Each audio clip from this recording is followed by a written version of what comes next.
Muchos sabemos que el gran ganador de la Guerra Fría fue Estados Unidos, pero poco sabemos sobre Mikhail Gorbachev, el ex jefe supremo de la Unión Soviética.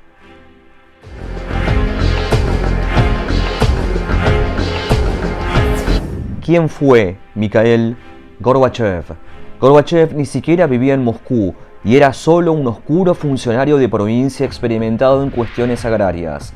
Experimentado entre comillas, porque si se estudia el desempeño agrícola soviético durante la administración agraria de Gorbachev, salta a la vista que fue el peor desde la posguerra. Tras la muerte de Andropov, si bien su sector en el Politburó presionó a fin de que Gorbachev fuera primer ministro, la mayoría de ese organismo, reacio y desconfiado, nombró jefe a supremo a Konstantin Chernenko, quien murió a los muy pocos meses de manera bastante dudosa.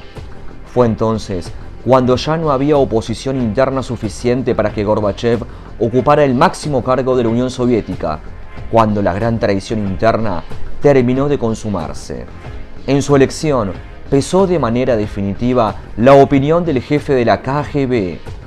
Una de sus primeras medidas fue trasladar a Alexander Yakovlev a Moscú y convertirlo en su mano derecha, encargándole, entre otras cosas, el control de la prensa rusa, que a partir de ese momento se unificó, favoreciendo a la perestroika de la misma manera en que lo hacía la prensa norteamericana.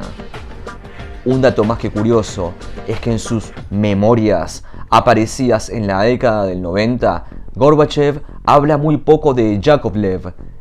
Llegó a declarar que no lo conocía desde antes de su viaje a Ottawa, y sin embargo, Yakovlev comentó posteriormente a la prensa que conocía a Gorbachev desde hacía muchos años, pero se cuidó muy bien de informar en qué circunstancias. Todos esos hechos hacen pensar en la existencia de una especie de sociedad secreta, o al menos encuentros secretos entre los miembros más encumbrados del Politburó, conspirando contra el mismo.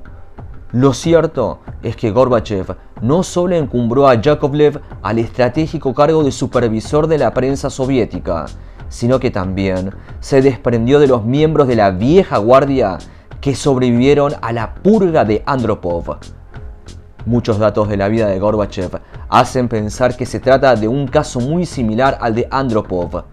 Entre otras cosas, hay que mencionar que durante muchos años la KGB ocultó algunos viajes frecuentes que Gorbachev había efectuado a Occidente en años anteriores y una presunta vinculación con la masonería que el ex premier soviético habría tenido en París en 1972.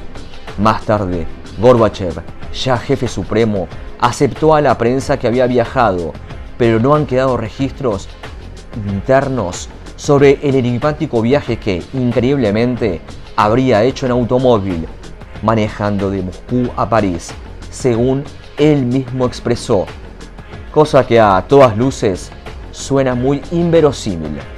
Ni que hablar de su extraña vinculación posterior a su renuncia con la secta Moon.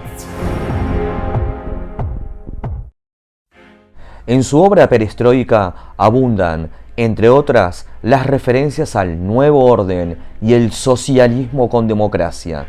Para coronar las suspicacias y especulaciones acerca de Gorbachev, basta con conocer el oscuro pasado de sus dos abuelos, ambos encarcelados por Stalin, según Gorbachev admite en su propia autobiografía.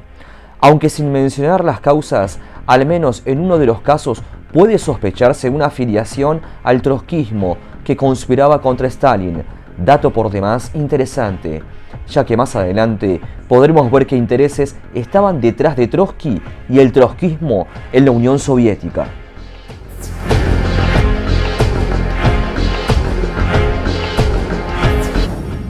¿Qué fue entonces de Mikhail Gorbachev desde 1991? Además de amigo del reverendo Moon e íntimo de George Bush padre, es miembro de honor nada menos que del CFR, el núcleo de poder con base en Nueva York, por medio del cual la élite de los negocios financieros y petroleros se ha hecho cargo de los recursos naturales del mundo. Preside la Green Cross, entidad con fines presuntamente ecológicos, que en realidad ve la manera de que las más grandes corporaciones puedan hacerse cargo de los recursos naturales del planeta, sin despertar oposiciones populares y con argumentos ecologistas. Y además, preside la Fundación Gorbachev, entidad con sedes en Moscú y San Francisco, que recibe fondos frescos de la Fundación Rockefeller.